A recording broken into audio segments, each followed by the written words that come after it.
Hello friends, आज की class में हम डिस्कस करेंगे हाइपरथायरॉयडिज्म। इसमें हम देखते हैं कि हाइपरथायरॉयडिज्म क्या होता है, कोज क्या है, किस कारण से हमारे थायराइड हार्मोन बढ़ जाते हैं एंड उसके क्लिनिकल सिम्टम्स क्या क्या हैं, कौन कौन से लक्षण देखने को मिलते हैं और इसको कंट्रोल कैसे किया जाए। सो स्टार्ट करते हैं। Clinical syndrome in which there is a increased synthesis and release of thyroid hormone resulting hypermetabolism। इसमें थायराइड हार्मोन ज़्यादा बनने लगते हैं और इसकी वजह से हमारे शरीर का मेटाबॉलिज्म बढ़ जाता है। मोस्ट कॉमन अमंग फीमेल्स, यह ज़्यादा महिलाओं में होता है। Most common form of hyperthyroidism is Graves disease. Cause देखते हैं हम इसके किस कारण से होता है। Graves disease and autoimmune disorder of unknown cause, ये अननोन कोज की वजह से होता है जो कि ऑटो इम्यून डिसऑर्डर होता है। ग्रेव डिजीज सूतक प्रतिरक्षा रोग होता है जिसका होने का कारण पता नहीं होता।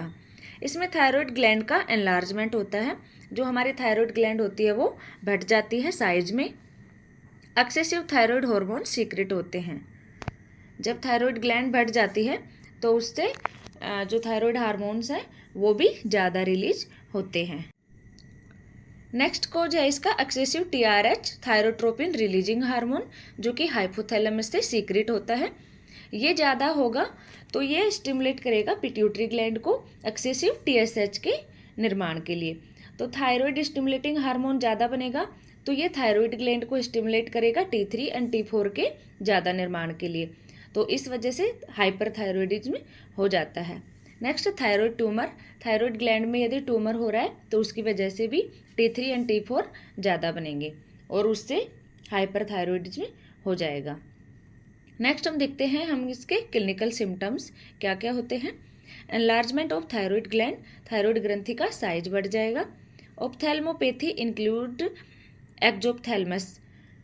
एक्जोप्थेल्मस क्या होता है, जो जिस पेशेंट को हाइपरथायरॉयडिज्म होता है उसकी आंखें बड़ी हो जाएंगी, मतलब दोनों और बाहर की साइड उनका प्रोट्रूशन हो जाएगा।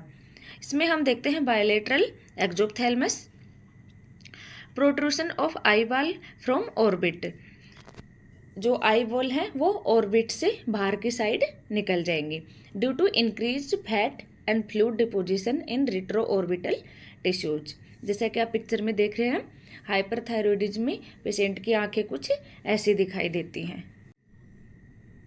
नेक्स्ट क्लिनिकल सिम्टम्स है इसके हाइपरटेंशन, पेशेंट का बीपी बढ़ जाएगा, ब्लड प्रेशर नॉर्मल से ज़्यादा होएगा। टेकिकार्डिया, टेकिकार्डिया होता है हार्ट रेट बढ़ जाना। पैल्पिटेशन, उसको घबराहट होएगी, यदि टेकिकार्डिया होगा तो उसको पैल्पिटेशन भी होएगा। Increased cardiac output, cardiac output बढ़ जाएगा। एरिथमिया, इरेगुलर हार्ट बीट होंगी। इंक्रीज रेस्पिरेटरी रेट, पेशेंट की जो सांस लेने की गति है वो भी तेज हो जाएगी। वेट लॉस, वजन कम हो सकता है। इंक्रीज्ड पेरिस्टाल्सिस मूवमेंट्स, जो हमारे बाउल मूवमेंट्स होते हैं वो भी बढ़ जाते हैं। डायरिया, दस्त लगना। वार्म स्किन, स्किन गर्म रहेगा, मतलब पेशेंट की बॉडी का टेम्परेचर ज़्यादा रहेगा तो उसकी वजह से उसकी स्किन मतलब एनी टाइम वार्म लगेगी, गर्म लगेगी टच करने पे।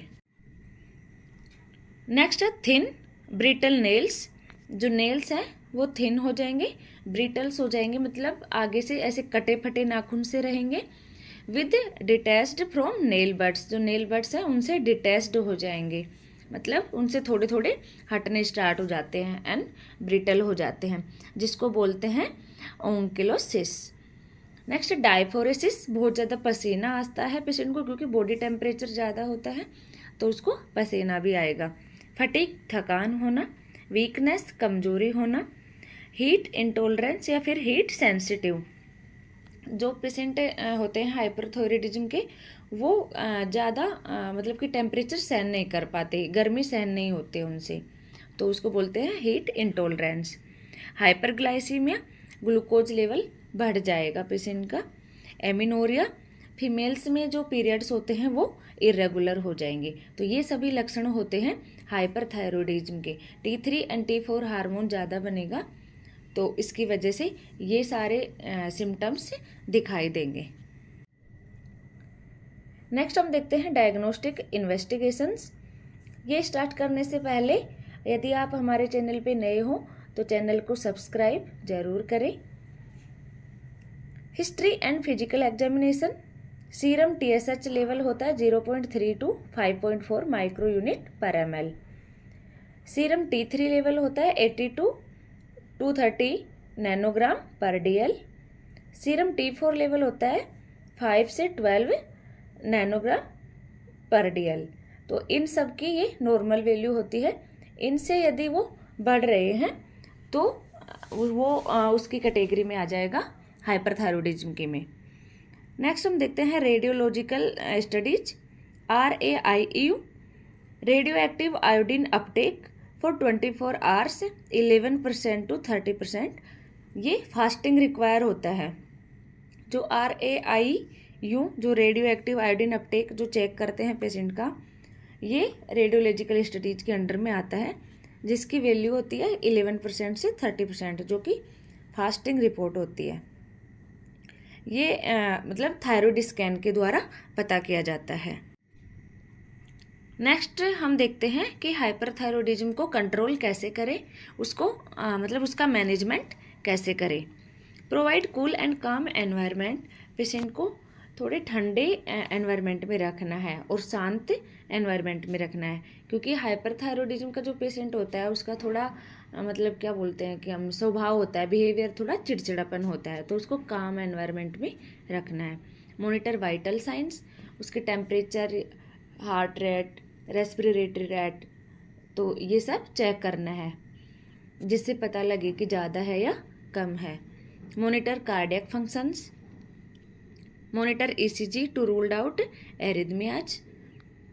मॉनिटर वेट, पेशेंट का वेट लॉस तो नहीं हो रहा है या वेट गेन तो नहीं हो रहा है, तो वेट लॉस होगा तो उससे भी पता चल जाता है कि शायद T3 या T4 हार्मोन ज़्यादा हो रहे हैं। Assist the patient to do daily activities. यदि पेशेंट डेली एक्टिविटीज कर रहा है तो उसमें उसको असिस्ट करना है। नेक्स्ट हम देखते हैं न्यूट्रिशनल थेरेपी। हाई कैलोरीज वाला फूड देना है, हाई प्रोटीन डाइट देना है, एंड फ्रिक्वेंट मील, मतलब एक साथ ज़्यादा नहीं खाना, फ्रिक्वेंटली थोड़ा थोड़ा करके पेशेंट को देना होता है। तो ये होते हैं डाइटरी टिप्स फॉर हाइपरथायरॉयडिज्म। जैसा हमने पिक्चर में दिखाया है, इसमें आप देख सकते हैं कैसे कैसे उसको डाइटरी मैनेजमेंट करना है। नेक्स्ट हम देखते हैं मेडिकल मैनेजमेंट। मेडिकल मैनेजमेंट में आ जाएगी मतलब कि जो मेडिसिन देते हैं हम पेशेंट को, उन सब के बारे में। तो फर्स्ट इसमें देखते हैं anti thyroid drug, propylthiouracil PTU बोलते हैं जिसको, एंड मेथिमाजोल। ये सभी टैबलेट्स होते हैं जो मतलब कि थायराइड, बढ़े हुए थायराइड हार्मोन को कम करती है, मतलब थायराइड ग्लैंड को जो थायरोक्सिन हार्मोन होते हैं T3 एंड T4 उनको रिलीज करने के लिए मतलब उसको सप्रेस करेगा थायराइड ग्लैंड को। Next Tapazole. These drugs inhibit the synthesis of thyroid hormone and block conversion of T3 and T4। जैसा मैंने बताया कि ये जो सभी ड्रग्स हैं, प्रोपाइल थायोरेसिल, मेथिमाजोल एंड टेपाजोल, ये जो ड्रग्स हैं ये जो थायराइड ग्लैंड है उससे थायराइड हार्मोन के बनने को वो इनहिबिट करती है, मतलब रोकती हैं, एंड ब्लॉक करती हैं उसके कन्वर्जन को, T3 एंड T4 में जो कन्वर्जन होता है उसको। बीटा एड्रीनर्जिक ब्लॉकर्स जिसमें आता है प्रोप्रेनोलोल, इनहिबिट एड्रीनर्जिक फंक्शंस, ये जो एड्रीनर्जिक फंक्शंस होते हैं उनको इनहिबिट करता है। रेडियो एक्टिव आयोडीन थेरेपी जो कि हेल्प करता है उसमें पेशेंट के थायरोक्सिन लेवल को मतलब बढ़ने से रोकता है। सर्जिकल मैनेजमेंट जिसमें होता है सब टोटल थायरॉइडेक्टमी। यदि पेशेंट को थायराइड ट्यूमर हो रहा है और उसकी वजह से मतलब T3 एंड T4 बढ़ रहे हैं, हाइपरथायरॉयडिज्म हो रहा है पेशेंट को, तो उसकी थायराइड ग्लैंड की सर्जरी की जाती है। या तो टोटल थायरॉइडेक्टमी होता है जिसमें थायराइड ग्लैंड को निकाल दिया जाता है, और यह होता है सब टोटल, तो इसमें मेनली सब टोटल थायरॉइडेक्टमी किया जाता है। तो ये सब था हाइपरथायरॉयडिज्म के बारे में। आई होप आप सबको पसंद आया होगा। वीडियो को लाइक, शेयर एंड सब्सक्राइब करना ना भूलें। Thank you. मिलते हैं नेक्स्ट क्लास में।